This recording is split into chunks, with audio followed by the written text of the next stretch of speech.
Yes, a very good morning and many thanks for staying with us right here on NTV Uganda. My name is Romy Busiku and of course I'm here with yet another partnership conversation largely focusing on the role religious leaders should be playing in helping us with this vaccination campaign and also sending COVID-19 messages of hope, doing away with the stigma or discrimination that has been levied against those who have contracted COVID-19 but yet recovered during the long run. Well, COVID-19 is ravaging so many communities, not Uganda only. We've noticed an uptick. 251 million infections have been registered on the whole global scale. We do know that out of that number, 227.3 million people have been able to recover one way or another. We also do know that 5,072,000 people were unlucky. They died as a result of the infection. They couldn't pull through the heinous pandemic that is COVID-19. Here in Uganda, the situation is a little bit different. 126,000 and some 625 cases of COVID-19 have been registered within this jurisdiction of ours, the Pearl of Africa. 3,200 plus individuals were unlucky. They died, they succumbed, they couldn't fight the COVID-19 disease. How many COVID-19 vaccinations have we undertaken? 3.4 million. And how many people are we intending to target with these vaccinations? 21.9 million individuals right here in Uganda. Are we making headway? What is causing the slow vaccination process? Yes. Are they myths, misconceptions about the vaccines that are on the market? What about the cult leaders who have gone a long way in telling their followers that they shouldn't be going for these jabs because there is nothing spiritual about them? Are they some of the reasons as to why we are seeing a slow vaccination process? Or is it the fact that medical intern doctors and medical intern nurses are now striking?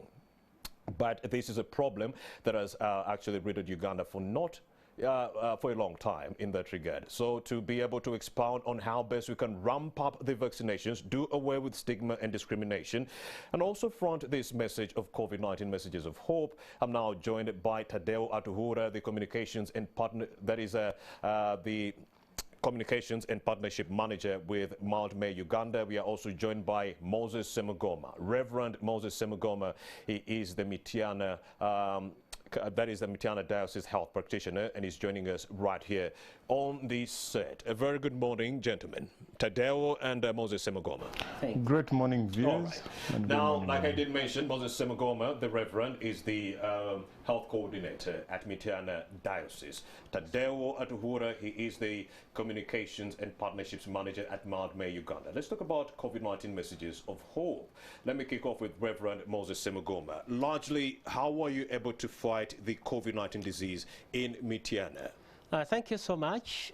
First of all, I've been introduced as Reverend Moses Semugoma, but before I can comment on that, allow me to first of all acknowledge Mount May and commend it for working together with us as faith leaders, because we have moved this journey since COVID broke in Uganda, and I'm happy that we are moving so well with Mount May and other partners to see that we ensure that COVID-19 is kicked out of Uganda and also outside. Indeed, Mount May has done a tremendous job. Yeah.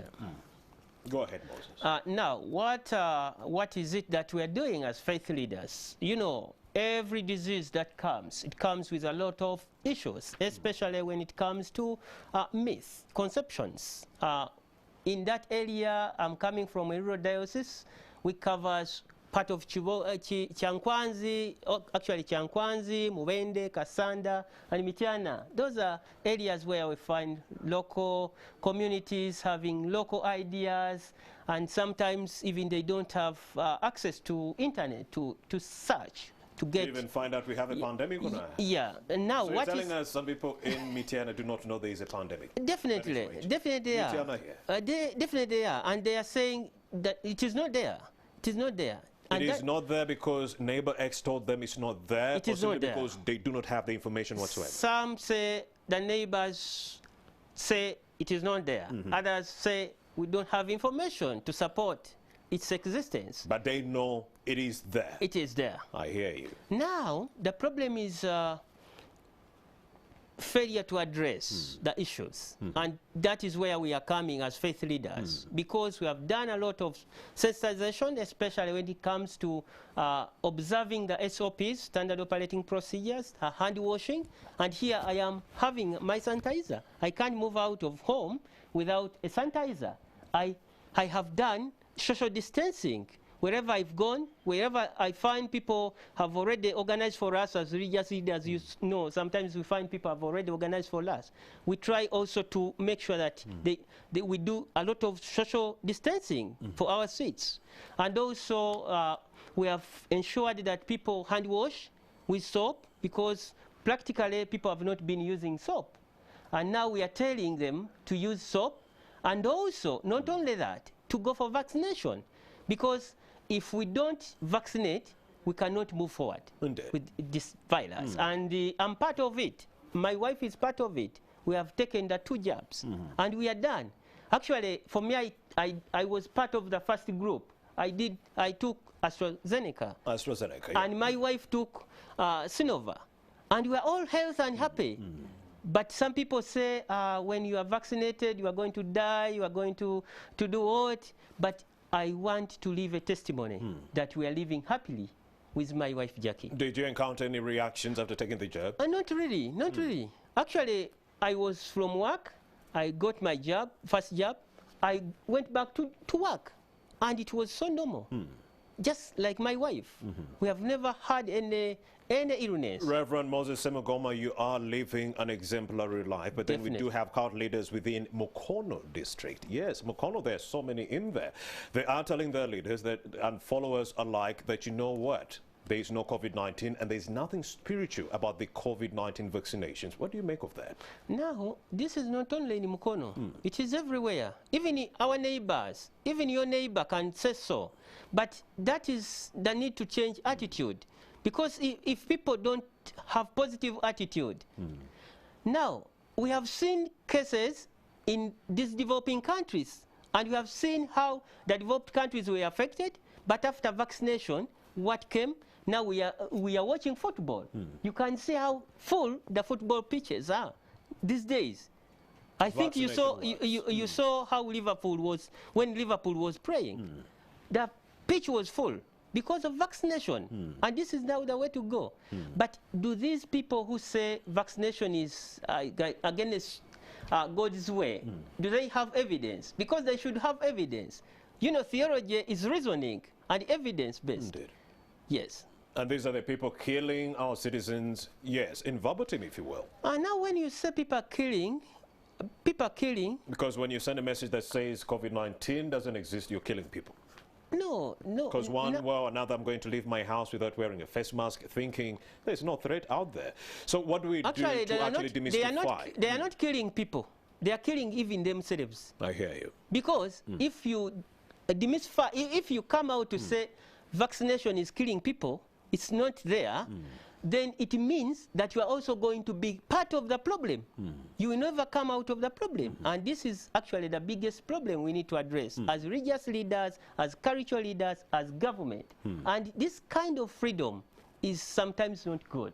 Because the problem is there. People have a freedom to say what they want, to share what they want. But you mean we are misusing freedom of speech? Definitely. Moses Semogoma is a reverend, and also he is the health coordinator at Mityana Diocese, and we are just compounding on the COVID-19 messages of hope, trying to demystify some of the misconceptions that have been levied onto the vaccination campaign that is taking center stage right here in Uganda. Vaccines will not cause infertility. Vaccines will not actually cause adverse health effects in your life. They only go a long way in cutting down the anticipated hospitalizations and deaths owed to COVID-19. So there are more greater, there's greater good from the vaccinations that are currently taking center stage. Let's also talk to Mr. Tadeo Atuhura, the Communications and Partnership Manager at Mount May, Uganda. When I was talking to Reverend Moses Semogoma before we actually embarked on this conversation, he was telling me people in Mukono are saying there's no COVID-19.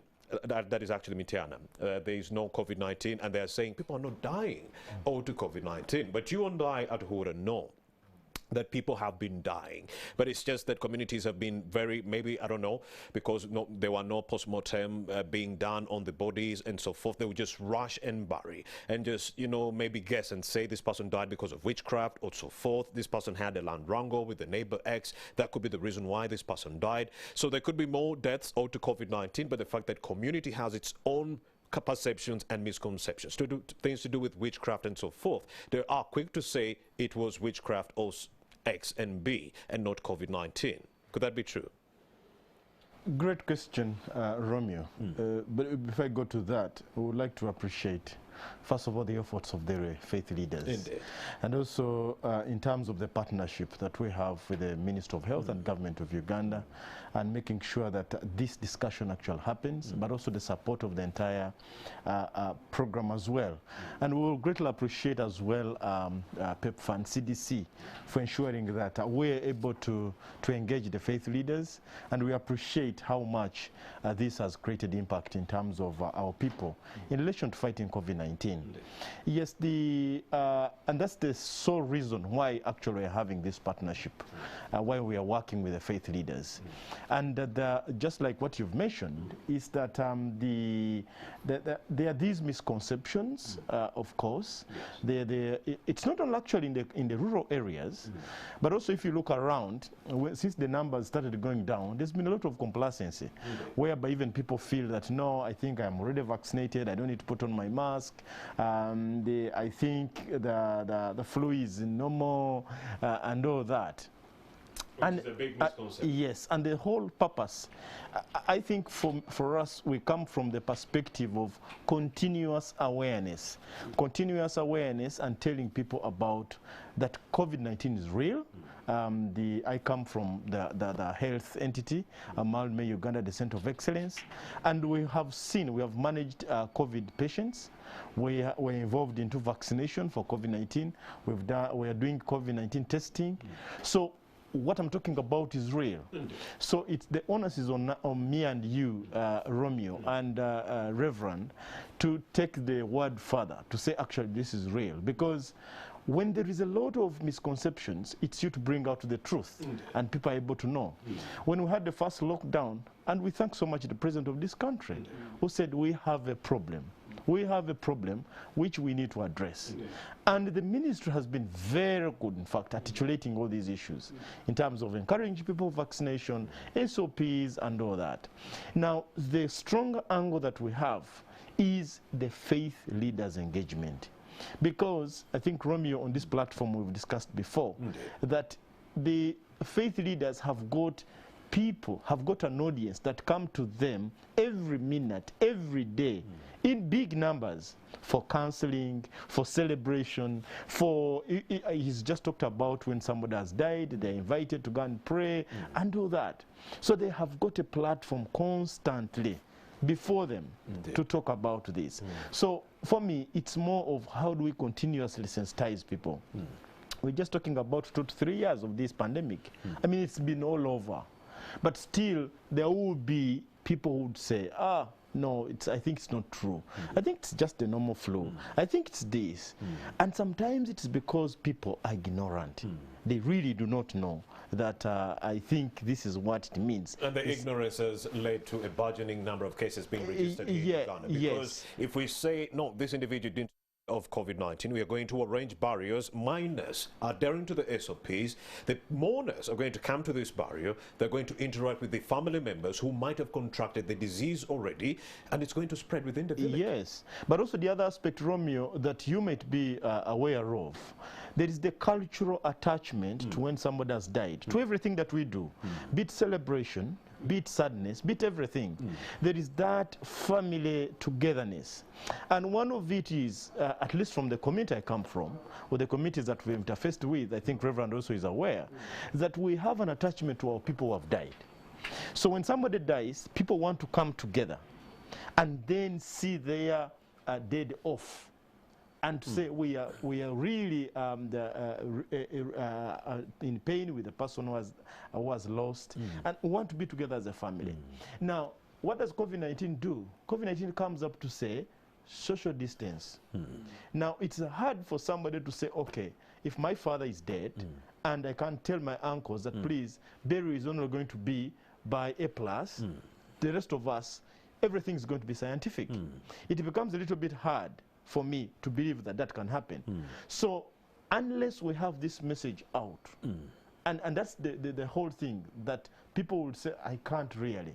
That's why they are telling lies. But it requires bold leaders. And that's about leadership. The faith leader to say, no, look, you've invited me for prayers, but I want to know what was the cause of death. Thank you. And if I know the cause of death, please, can we be able to follow the standard operating procedures? But even if I don't know the cause of death, if I am a religious leader and I'm invited to pray at maybe a requiem mass or a service, a vigil, and I see the crowd is big, I'm able to tell the family, please, here as a diocese, we have really put the following SOPs in place, that we cannot have a vigil because of the COVID-19. We are following these standard operating procedures. Or if I go for the service, everyone must be masked. Where are the points for sanitizing? Can we be able to, how are the, those arrangement of sitting? But above all, there is the interface of coming to church, where they're able to bring maybe the body to church for prayers. What's the leadership at that level? And that's why it's very pertinent that through the faith leaders, we've been able to achieve this, where they're able to say, no, you can't gather like this because we have got a pandemic before us. So it's more of a continuous effort. And we believe that as we progress, because like Reverend has said, he is vaccinated, the wife is vaccinated, and there are so many people who are following Reverend. He leads a very strong docket within the diocese of Mitiana. So they're able to say, and say, if Reverend is vaccinated, then who am I not to get vaccinated? I'm aware the bishop is also vaccinated. The other day we had the sheikh here, and you remember Romeo. The sheikh said once he was vaccinated, Sheikh Mulindo Ramadan. Yes, the rest of the other people said we are also getting vaccinated. So it's the role modeling, but also above all, to be able to manage these perceptions is when people have healed from COVID-19, how do we handle them? Because if somebody has healed, how do we welcome them back to the community? There is a whole element of love, loving them. Loving them doesn't mean that we don't follow the SOPs, but it's about how we welcome them back and appreciate that they have been able to go through COVID-19. And it also sets a very good precedent, Tadeo Atuhura, for others who might contract. They'll be able to divulge the information to the community that, you know what, I did contract COVID-19, please stay away from me. But if you actually rough someone that they are seeing, or their neighbor who got COVID-19, they'll be like, if I also speak. So you understand, this person is going to keep quiet, they have the disease, and it's going to spread simply because they didn't want to be discriminated against. Good precedents. Go ahead. No, you, sorry to Indeed, Reverend. Yeah, but in our churches, what now we are doing is bringing these people who are infected, who got the disease and they recovered. And now they are giving testimonies. So they speak from the informed point of view. And now they are saying, we had this disease and went through this, we suffered, but now here we are. Accept us and accept your colleagues if they are there. You have been discriminating them, please don't. So we are trying to address the issue of stigmatizing those who are infected. Indeed. Continue with that chain of thought. So that also helps people to say, okay, the real evidence is here, and this is part of our community. And I will tell you, yes, we're having that COVID-19 will go away, but I'll tell you COVID-19 is we're going to have to live with it. And that's why vaccination is very crucial. And why vaccination? Because there have been so many still stereotypical arguments about Romeo mentioned something. I think that's what caught your mind in terms of fertility and infertility and all that. There is a chimp, there is what, but it's that's just people's the ideas of let me get something, post it, TikTok, where right now every person is a content provider for TikTok. So I can record and post and all that kind of Whether or not it's true is a conversation for another day. So now, if we have a reference point, people normally ask, where have you got the information from? If the bishop, if the sheikh, if reverend talks about COVID-19 and addresses the real issues, how we should be able to manage. If you've had COVID-19 and come back to the church, how should they be able to manage you? Where should you go for vaccination? If the arrangements at the church where health workers can be invited, together with the district health officers, to come and do the vaccination, I guarantee you, every person will be able to change their attitude towards the same cause. Why? Because, as I conclude, because the people that we are interacting with on a daily basis have their trust in God. And the men of God, men and women of God, are the vessels through which we're able to see that trust. So, and that's why it's very pertinent, beyond even the faith leaders, but also other leaders within the same community, to move on and say, look, can we be able to embrace this? And that's what has made us achieve milestones. Today we're talking about an increase in uptake of vaccination in these areas. And just because the faith leaders have been able to articulate this. And of course, in over 2 months, you've seen a, a skyrocketing number of people clamoring for these vaccinations as of August, September. Yes, I did notice that we had only inoculated some 2.4 million people, but in the last 1 month or so, many people have come in droves and they are clamoring for the vaccinations. We are now kept at 3.4 million, and that is good news. We're also getting information from the Ministry of Health that if you are 12 years and older, or if you are below the age of 18, those are 12 years to the age of 18, you can still get your jab. We do have the Pfizer jab, and the Minister of Health is calling upon all those 12-year-olds, 14-year-olds, up to 18 years of age. If you have some comorbidities, you have diabetes, you do have cancer, you do have asthma, you do have sickle cell anemia disease, please ensure that you go for these vaccinations so that you can be protected. We want to reopen schools in January of 2022, but for you who has comorbidities, we do not want you to die if you contract COVID-19. So please clamor for these vaccinations. But then vaccination is not the silver bullet, as long as complacency is still taking center stage. We are saying when you get vaccinated, you can still contract COVID-19. Can I give you an example? A country like Denmark has vaccinated over 75% of its population. Uganda here is going to fully reopen, but we haven't vaccinated 3% of this entire population. Denmark reopened 2 months ago after achieving that 75% of vaccinations, but now they're talking about going back into the lockdown. Despite the fact that they have vaccinated 75% of the population, they're recording COVID-19 cases in their thousands on a daily basis. People are getting infected because of the complacency. All right, let me also indulge Reverend Moses Semugoma on the same conversation or topic, that is complacency. How has it actually led to an exacerbation of cases within Uganda here, and how do we stamp out complacency among our members of the public so that they could take COVID-19 very seriously? Thank you so much. Indeed, the issue of complacency is very critical and need to be addressed. And I think that's where we have problems. Because when you give us what is happening in Denmark, and actually people can even say here that if Denmark vaccinated and they're having now another lockdown, then why do we need to? And now the issue is, if we don't all vaccinate, or if a big number is not vaccinated, definitely what will happen is we are going to have problems. And these problems are not only affecting the physical body, but even the social. I'm seeing how children are suffering in their homes.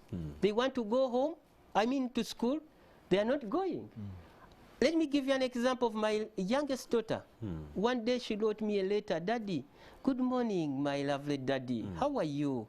When are we going back to school?" It was such a very big question to me. Actually, I didn't respond.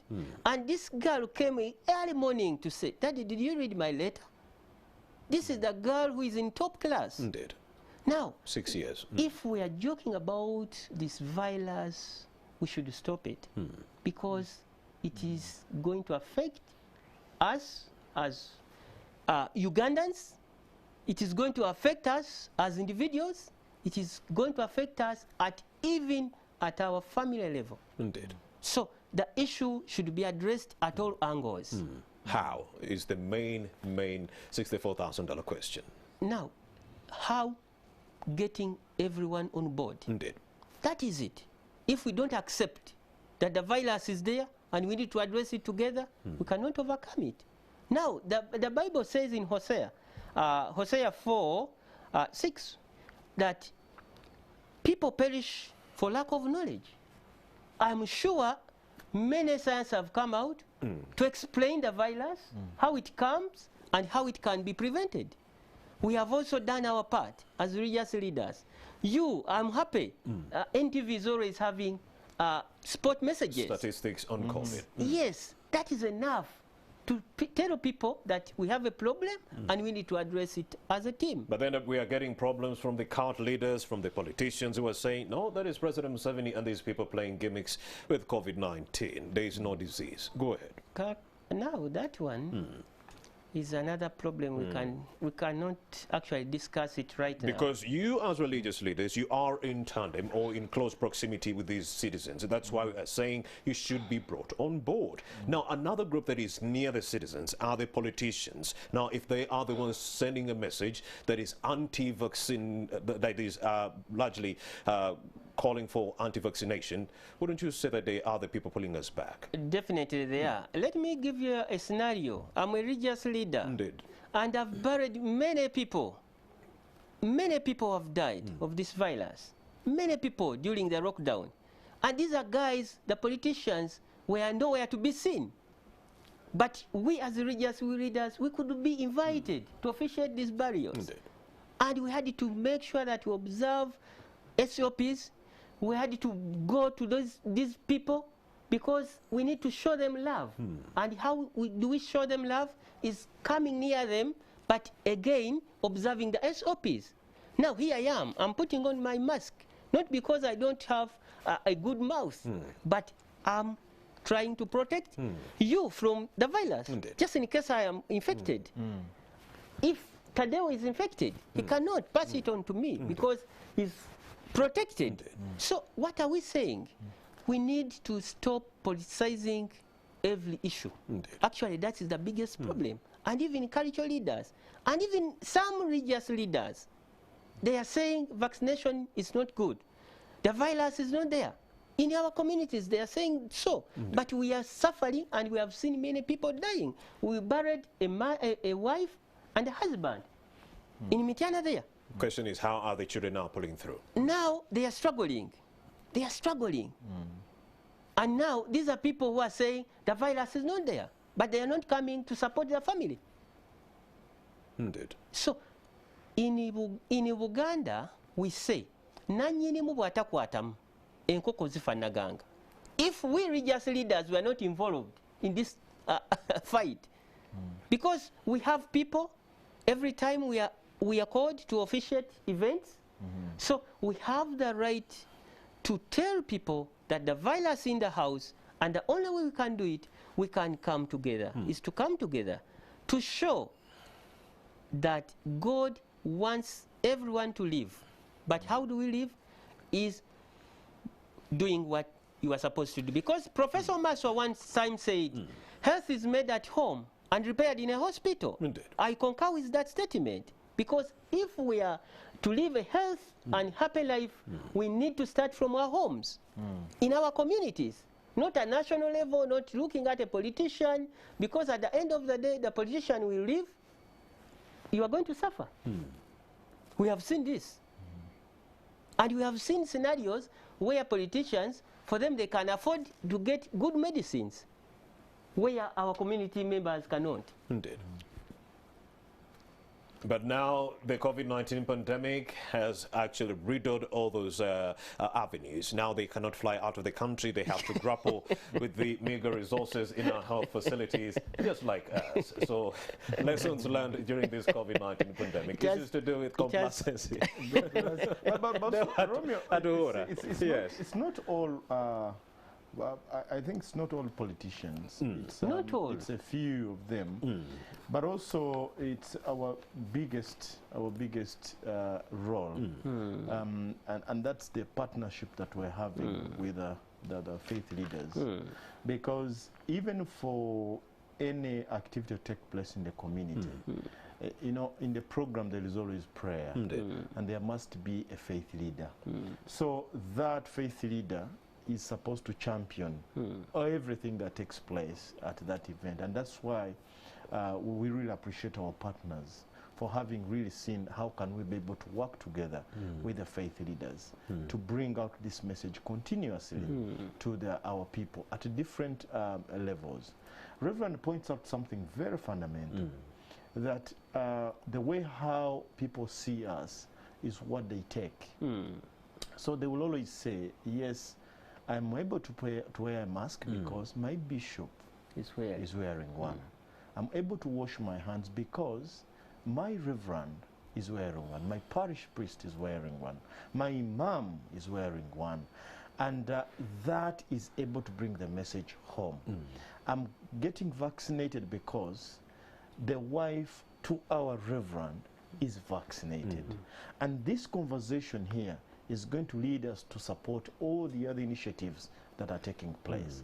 And one of the things that I was very excited about is where the faith leaders, under this easing of the lockdown, because right now they can be able to host us, the 200 of us, to come for service, to come for prayers, where they have organized sessions that after service, the parishioners can go and get vaccinated at the church.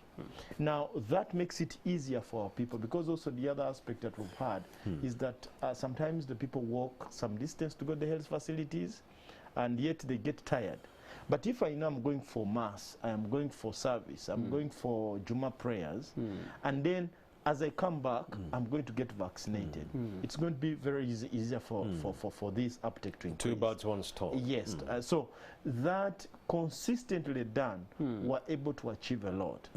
But Romeo, the other aspect that is very crucial is when the faith leaders have got all the awareness, they have got all the knowledge, it's very easy for them to articulate these issues and be able to be on to board, what Reverend is calling, bring them on board. Because, you know, Romeo, it's not easy to talk about something you don't know. And, you know, it's also not, tricky. Yes, it's also not easy for you to stand before your audience, before your congregation, and articulate something that you don't know. So most times you tend to avoid. And I think some of the few leaders have got that challenge. And yet when you go to, say, social media and what the information that is there is not all that concrete in terms of what you'd want. So part of this agenda is to also have the religious leaders to have that information. I am very sure that Reverend right now is a competent expert on COVID-19. Yes. If he stands out to give the test, he's someone like he's been doing in his church, in his service. He has a message on COVID-19. And that is very crucial, that our people are able to ask questions. Because they will ask, Reverend, you got vaccinated, yes. How do you feel? And Reverend will tell you, no, I didn't feel anything. He's a living. But if Reverend is not vaccinated, who is likely going to tell you, no, I don't know how it feels, but for now you can be maybe avoiding the vaccine or what. Adding salt to the wound. So it's if Reverend has gone through it, if the Sheikh has gone through it, it becomes quite easy. I was so happy when with the bishop, the bishop of Mityana diocese. Bishop Bokomeko. Yes. He said, no, look, I was vaccinated and I didn't feel anything, and I'm continuing with my work. So I asked him, Bishop, did you have any regrets? He said, actually, this is the most fundamental decision I've taken this year to get vaccinated. So that I am very sure the many people that have seen, because there are so many people who are waiting. Archbishop Kazim, the other day when he was vaccinated, everyone was waiting to say, oh, is Archbishop going to fall down? What? But he was vaccinated and he continued. And he's living happily. Yes, he's living happily.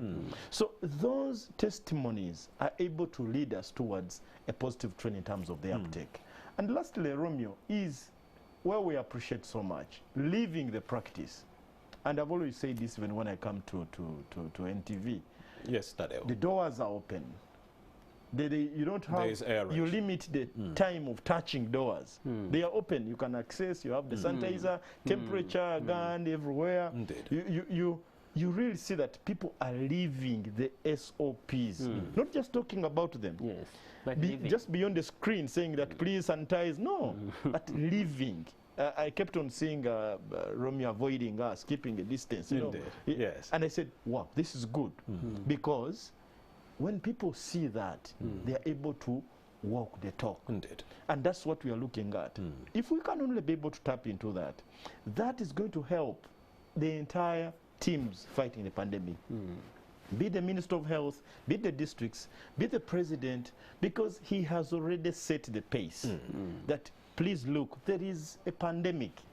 And this pandemic is very serious. Mr. Tadeo Adhura, can we remind or reiterate the health benefits of these vaccinations to the viewer who is watching this show right now? What are some of those health benefits that can come through this vaccination process when you get vaccinated? Let's remind them. Yeah, just quickly, like the minister has told us and has guided us, one of the things that is with Covid-19, if you are not vaccinated, you tend to go to severity age or stage within this management of Covid-19. Where you find that even your own system is down and you can't breathe so well, by the time you reach the facility, you're going to be asking for more of the oxygen. Which is not there sometimes. Which is not there sometimes.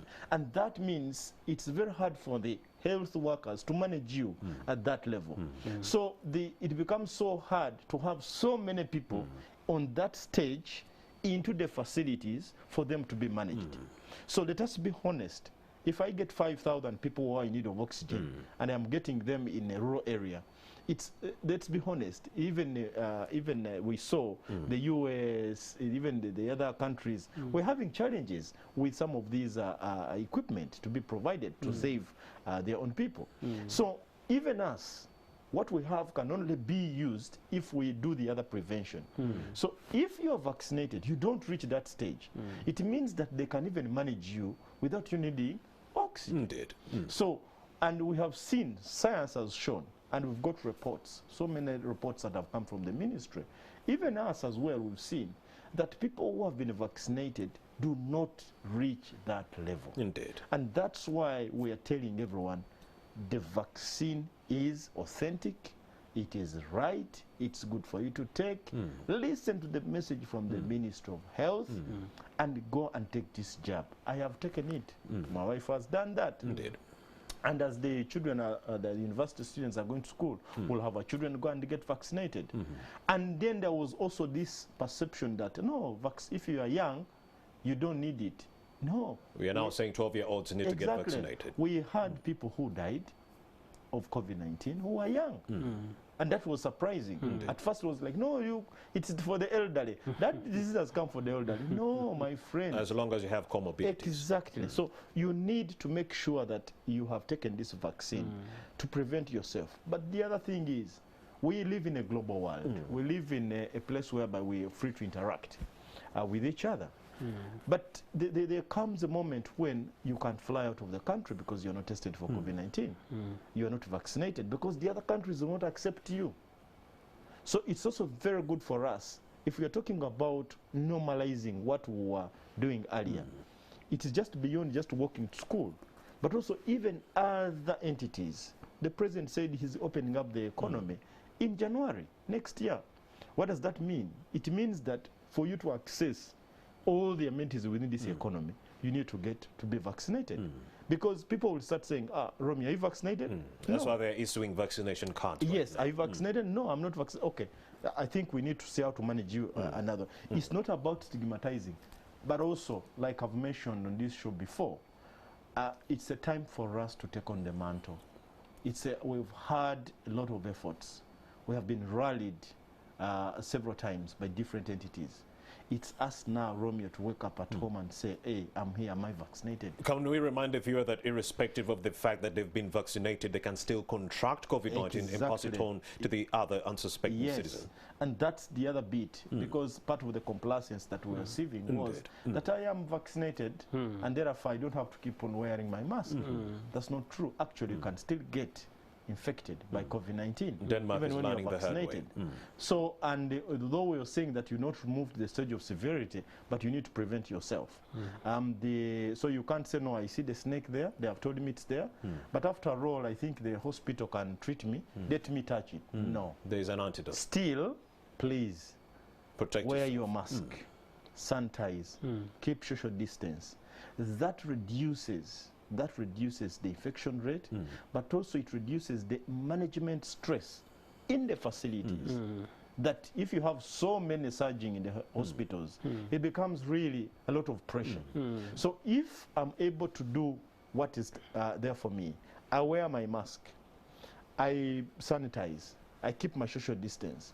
I ask myself, yes, they have invited me to this party, must I go there? Visits, you know, those are choices that COVID-19 has had to tell us to do. You make choices, they are hard, but they save. I ended up with no friends during this COVID-19 pandemic simply because they would invite me to these parties and I would turn them down. And I would say I can't be Romy Busiku who is telling people to social distance and adhere to the SOPs, and then I'm clamoring for this party. I say no way. So I've lost so many friends, but I'm still alive and safe, and so are my family members. Denmark is learning the hard way. 75% of the population has been vaccinated or inoculated, but they are talking about going back to the COVID-19 lockdown simply because of the resurgence of the same COVID-19 disease. And here in Uganda, we've had some foot soldiers on the ground. Those are the medical intern doctors. We also have the medical intern nurses who have been aiding the doctors and the nurses to actually go ahead with these vaccinations. But as of yesterday, they are staging a strike, and they are saying because of unfulfillment of their promises made by President Yoweri Museveni. They are saying they've been currently receiving 700,000 Uganda shillings, and that should be increased to 2.5 million for the medical intern doctors and 2.4 million for the medical intern nurses, respectively. So what effect will that have on the vaccination process? Tadeo Atuhure, won't that have a negative effect on this vaccination process, the strike that we are seeing right now? Because even the doctors and nurses, they're saying they will follow the interns later on if this is not resolved. And that aside, do you think we have enough health practitioners to handle this pandemic? It's a big question, and I think for me, Romeo, one, I know the people in charge are able to manage this because they have managed it before. But also when you look at the ratio of doctor to patient, even before the intern strike or what, we need many more doctors. We need, and that's why the president said we need more scientists on board to be able to come to this field and save lives. So but like I said, one of the things that we need, it's a two-way. We support each other. Because if I do more of the prevention, chances are that by the time I go to the facility, a few numbers are going to be at the facility if I've done more of the prevention. But also the other aspect is like for COVID-19 vaccination, the teams have to know the numbers for them to come out and be able to vaccinate, because the other thing that we are managing is really destroying the vaccines, because maybe people have come, you targeted to vaccinate 300 and only 100 turned up. So that also is an issue. Now, do we have enough the people to manage? I think as far as the pandemic is concerned, we've been managing. There's been vaccination and all that. What is also crucial is that when you have more people coming on board and help supporting the teams, it becomes quite easier to manage the pandemic. But also the other aspect is we must understand that we are in hard times, and right now when you look at it, it's more how we save lives, because even health workers, they also get infected as well. So even if you had 10 of them and maybe 5 get infected, they must isolate. So the whole, really for me, where I would put effort is to mobilize people. Mobilize people, they get vaccinated. 2, have them observe the standard operating procedures. I hear you. Let's also bring in Reverend Moses Semogoma. Reverend Moses Semogoma, you are handling the issue of advocacy, or you are sensitizing the masses on this issue of COVID-19. But then down on the ground, you need the nurses, you need the doctors to also help you inoculate the people that you are sending to them. Now, if the same interns and nurses, doctors and nurses are striking right now, won't that leave a void and make your job very, very difficult, because you're sensitizing people to go to the vaccination point points. When they reach there is no one to offer them the jab. That aside, what kind of help do you also want to see government accord you as religious leaders to make your work easier? Thank you so much, Romy. That's a very interesting discussion. Indeed. And I would just say that we need peace talk in every dialogue. And if the intern doctors, the intern nurses sit down and we are campaigning for people to go and vaccinate, and they are there, they go, they are not attended to, then we are going to have issues. Indeed. And what my take home on that issue is that let's the government play its part, as the doctors also do their part. Indeed. And at the end of the day, we shall move together and achieve the best. Because we want to see Uganda achieving the best. Yeah. And the only way we can do it, let every part, let every partner, the government, the stakeholders, we are religious leaders, we are advancing, we are advocating for this.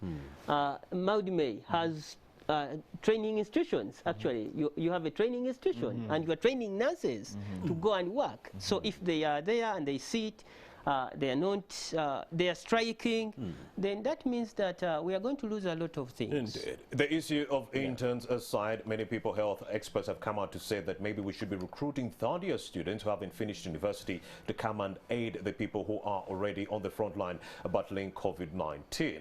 Large and fair, Moses Semogoma, Reverend, what needs to be done by this government to actually make your job easier? What do you want government to do? What kind of environment do you want them to put in place? What kind of factors do you want them to actually expedite to ensure that your job of sensitizing the masses about COVID-19 is actually made easier? Thank you so much. Our work, actually, we want the government, not the government to support us, but we want the government to do its part. And if it does its part, then we are able to also to do our part. And the best way we can do our part, if the government gives us support. If we kind of support is when we mobilize people to go for vaccination, the nurses are there, the people attended to, the vaccines are there. That's enough support. If they allow our partnership like we are doing with Maudime, supported, because we sometimes have issues with partners that they want to support us, but they are saying, we don't want you to work with religious leaders, want you to work with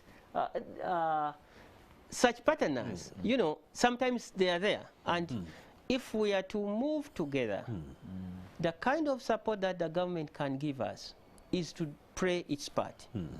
And if they play its part, if the government plays its part, then we can move together. What about inculcating leaders into the national COVID-19 task force at the national level and also at the lower local levels, the religious leaders? Will it work? Now at local levels, because for me, I'm part of the district task force in Mityana, I'm part of the municipal task force, and other religious leaders are the same. Now the problem is at the national level, because we have no voice there. And I think it would be very important and crucial if at the national level, we also have religious leaders representing the faith community, because they bring the discussion together. Yeah. What kind of challenges do you envisage to meet along the way, Reverend Moses Semogoma, as the health coordinator of Mityana Diocese, when it comes to putting in place measures that will go a long way in curtailing the spread and also contraction of COVID-19? The most challenge is that most of the people in our communities still have poor attitude to health care system. They say, we are mobilized to go for this. But when we go there, the nurses, for them, they don't do that. They do opposite. Because they are just assuming from neighbors, actually during this discussions they have at their homes, they think that they are applying to even where they are. And what does this mean? It has affected our dialogues, it has affected our service implementation, and also our active participation in the fight against these filers. Yeah. All right, let's also bring in Mr. Tadeo Atuhura, and we'll talk about what needs to be done to ramp up vaccinations within this country. Out of the 550,000 teachers that were meant to be inoculated by now, we still have a shortfall. At least 200,000 have not received their shots in that regard, and we are still largely lagging behind with 3.4 million vaccinations. What needs to be done, in your own perspective, as Mount May, Uganda, to ramp up these vaccinations? At Tadeo Atuhura. Yeah, thank you, Romeo. I think so many things can be done. I think one of it is we need to strengthen what we're already doing. We need to keep the voice out there. We were so excited whenever we have the president, the minister update us where we are. Yeah. This is where the fight is. This is what is happening. That continuous engagement really needs to continue so that people get to know where are we. And then also, as partners, we work together. We work together. And the COVID-19 messages of our partnership with the faith leaders is very fundamental, absolutely, that we continue to tell our people. The attitude that Reverend is talking about, it needs to be demystified. And the person who demystifies, it's not from the external, it's the Reverend, because if I go to church and I meet Reverend is talking about something that is accurate, if I see what he's doing, if I am able to follow clearly what he's doing, it becomes very easy for us to have the pandemic really fought. Great that now we have vaccines, vaccine available, and they are free. So it's also very important to have people rally around the vaccines and have them well distributed and have the information clearly there. Let's go for these vaccines. Then also having the right information, right messaging. Just like the letter that Reverend's daughter wrote to him. Yes, it's about more of now, I was already looking at what did Reverend tell her. So there is need for that constant counseling of our people, even children, to sit them down. I've been asked the same question by my son, and I needed to tell him that the situation right now doesn't necessitate going to school the way it was, because if you get infected with the COVID-19 and maybe, God forbid, you don't survive, it means that you cannot go to the next class. Indeed. And he said, okay, so what do I need to do? I said, you need to do the following. Observe the SOPs. And now you can see even we're not visiting like how we used to visit.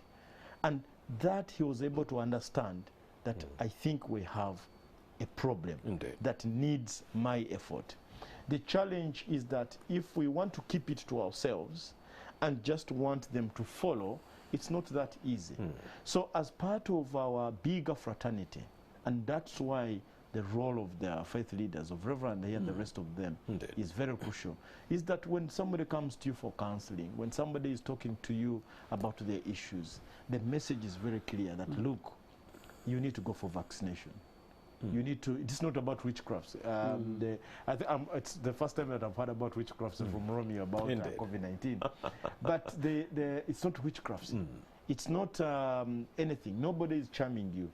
But COVID-19 is here, it is real, and you must be able to have all the SOPs followed. Do you think with the substitution of the social workers with the religious leaders like Moses Semogoma on the ground will go a long way in helping us ramp up our communication machine on the ground? Instead of having these social workers on the ground, substitute them with religious leaders like Moses Semogoma. Let them go knocking on door to door, spreading the COVID-19 message of hope, demystifying some of the issues that have surrounded COVID-19 vaccinations and so forth, and also the anti-vaxxers. Don't you think that would work? Yeah, that's already what is working already. That's why we are working with the faith leaders. What we're doing now, we are saying spread the message when they come to you. Now I'm saying, can the religious leaders go to the patient in that regard? They're already doing that. We are actually doing it. They are doing that because patients, a patient can be at home and calls the Reverend. Say, Reverend, you need to pray for me. What's the issue? I'm not feeling fine. They have a lot of kind of information, detailed.